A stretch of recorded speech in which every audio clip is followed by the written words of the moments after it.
Olá, pessoal. Bom dia. Meu nome é Mariane. Eu sou mestre em História pela Universidade Estadual de Maringá, pela linha de Fronteiras, Populações e Bens Culturais. Eu quero dizer que é um imenso prazer estar aqui, né, falando um pouquinho dos meus estudos para vocês. De antemão, já agradeço imensamente ao professor Alex pelo convite e peço desculpas pela demora, né, desse vídeo, devido aí a alguns contratempos da pandemia, mas estamos aqui. Bom, o meu trabalho de pesquisa é sobre o artista francês Jean-Baptiste Debré, e eu também tenho alguns estudos publicados voltados para a área de patrimônio, né? Área de preservação, salvaguarda da memória. Ultimamente eu tenho pesquisado bastante sobre a preservação da memória dos movimentos de resistência durante a ditadura militar e também um pouquinho pendente para o lado da arqueologia pública. Bom, hoje eu gostaria mais de fazer um bate-papo com vocês sobre patrimônio, né? O que vocês entendem sobre patrimônio? O patrimônio, ele envolve diversas questões, né? É um exercício de cidadania, né? É um direito à memória, à diversidade e à inclusão social, né? O patrimônio cultural, ele é dividido em sítios patrimoniais, né? Onde a gente pode subdividir aí entre sítios naturais, culturais e mistos. Então, eu vou falar um pouquinho para vocês sobre essa divisão, né? Então, e os bens culturais, eles integram esses sítios. Podemos fazer a divisão assim: os bens materiais, né, que são os bens tangíveis, né, os bens móveis, e os bens imateriais, que são os intangíveis. Bom, no patrimônio material, né, os bens móveis, a gente pode incluir aí os objetos de arte, objetos litúrgicos, livros, documentos, fósseis, coleções arqueológicas, os acervos museológicos, documentais e arquivísticos. Nos bens imóveis, a gente pode colocar os monumentos, os núcleos urbanos e os edifícios, templos, bens individuais, sítios arqueológicos e sítios paisagísticos. Então, todos esses que eu citei agora integram, né, os patrimônios materiais. Bom, já nos imateriais, né, os intangíveis, a gente pode citar aí as ideias, os costumes, as crenças, a tradição oral, as danças, os rituais, os saberes, né? Por exemplo, a capoeira, né, é um bem material, o samba de roda, o jongo, o frevo, o tambor de crioulo, o modo de fazer renda, alguma comida típica aí da região, da cidade de vocês. Que nem a minha região aqui no interior de São Paulo tem o famoso bolinho de frango, então ele é um patrimônio imaterial. Aí no Paraná eu sei que tem a festa da costela de chão. Então, todos esses saberes, esses fazeres, a gente pode incluir, né, como patrimônios imateriais, né? Então, tudo isso que a gente citou aqui agora são bens culturais representativos de diversos segmentos do patrimônio cultural da humanidade. Aqui no Brasil, a gente tem o IPHAN, né, que é um Instituto do Patrimônio Histórico Artístico Nacional, né, que é o quê? É uma autarquia do governo que trabalha com um universo diversificado de bens culturais, né, que são os bens materiais e os bens imateriais, né?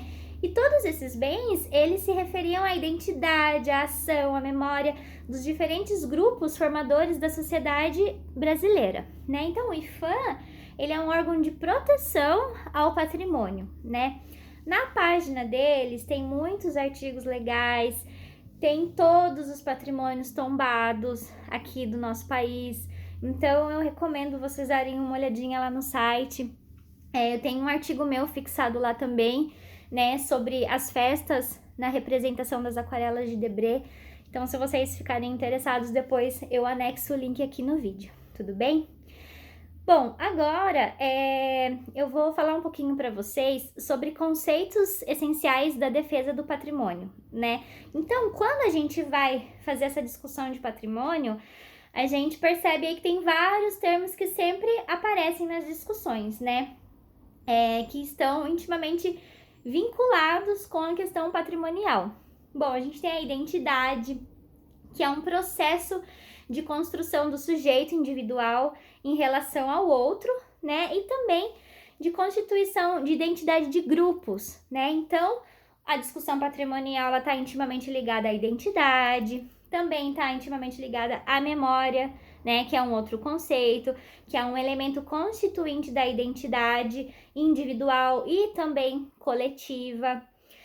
A gente também fala bastante sobre a restauração, né? Que é um conjunto de intervenções técnicas e científicas sistemáticas, né? Que objetivam garantir a perenidade do patrimônio cultural e a promoção de sua reparação, né? Então, que a gente obtenha essa conservação do patrimônio, zelar por ele, o cuidar dele, né? Temos também a revitalização, que é um processo que conjuga a reabilitação arquitetural e urbana dos centros históricos. Temos também aí o conceito de salvaguarda ou acautelamento, né, que são termos designados para a proteção do patrimônio histórico e que englobam todos os atos para prolongar a vida de um patrimônio cultural e natural, né? Então, nós que estudamos sobre patrimônio, estamos aí sempre batendo na tecla, né, da salvaguarda, do acautelamento, para pregar mesmo essa proteção, né, ao bem, tanto material quanto imaterial. Também a gente pode citar aí o tombamento, né, que é uma ação que implica em proteger os bens e preservar suas características originais, ou seja, a adoção de medidas, né, que valorizam os bens que se encontram deteriorados. Também nessa temática de patrimônio, a gente vem discutindo bastante sobre educação patrimonial, né? É uma área nova, né? A gente gostaria muito que fosse um assunto que tivesse inserido, né, nas discussões, tanto nas universidades, nas escolas, né? Porque é uma prática educativa e social que visa a organização de estudos e atividades pedagógicas que também englobam outras disciplinas, né? Então, o ideal seria casar o estudo sobre educação patrimonial com outras disciplinas para a gente ter um resultado bacana, né? De preservação, de cuidado, né? E a importância mesmo do ato de preservar, porque o ato de preservar, ele envolve as raízes, né? Que vinculam os cidadãos, o passado, as origens. Então, saber do nosso passado é um ato vinculado à memória, né? É um ato vinculado à história, à preservação, à nossa identidade. Então, é uma questão muito importante, né? Tanto para o indivíduo como também para o coletivo, né? O estudo patrimonial, ele visa a formação e a informação, né, no processo da construção de identidades plurais, de reflexões, do significado de coletivo da história e das políticas de preservação, né? Então, tudo isso é muito importante para a nossa sociedade, né?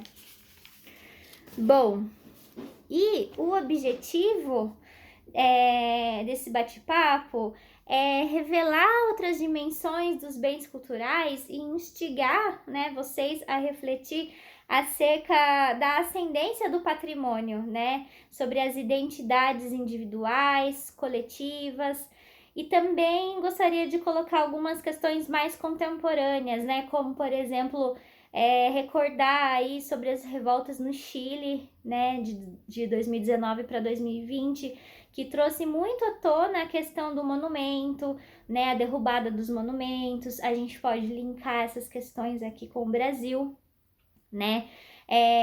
sobre as grandes discussões sobre o que fazer, né, com os monumentos que homenageiam os tiranos, os monumentos que foram retirados também durante a ditadura. Então, eu acho que são questões muito pertinentes, né, principalmente agora nesse período, né, que a gente está vivendo. Ficou uma questão muito discutida aí, né? Bom, e para finalizar esse nosso bate-papo, né, eu gostaria de falar sobre os 3 sítios patrimoniais, né, que são o que eu citei lá no começo da minha fala, né, que são os naturais, os culturais e os mistos, né? Então, os sítios naturais, a gente pode citar aí, né, os físicos, os biológicos, os geológicos, né, que são o quê? Habitats de animais, de vegetações, as áreas científicas, históricas, né, esteticamente valorizadas. Já os sítios patrimoniais culturais, né, a gente pode falar dos bens materiais e imateriais, que foi o que eu citei no início também do nosso papo aqui, né, que são bens materiais e imateriais relacionados à identidade, às ações, às memórias dos diferentes grupos da sociedade humana. E os sítios patrimoniais mistos, né, são elementos que mesclam os sítios naturais como também os culturais. E onde achamos esses patrimônios, né? Eles estão aí presentes através de distintas formas, né? De expressões, de criações científicas, artísticas, tecnológicas, né? A gente tem aí os objetos, os documentos, as edificações, paisagens culturais, conjuntos urbanos, os sítios históricos, arqueológicos, né? E os sítios arqueológicos a gente pode citar aí os de superfícies, né? Ou os subaquáticos.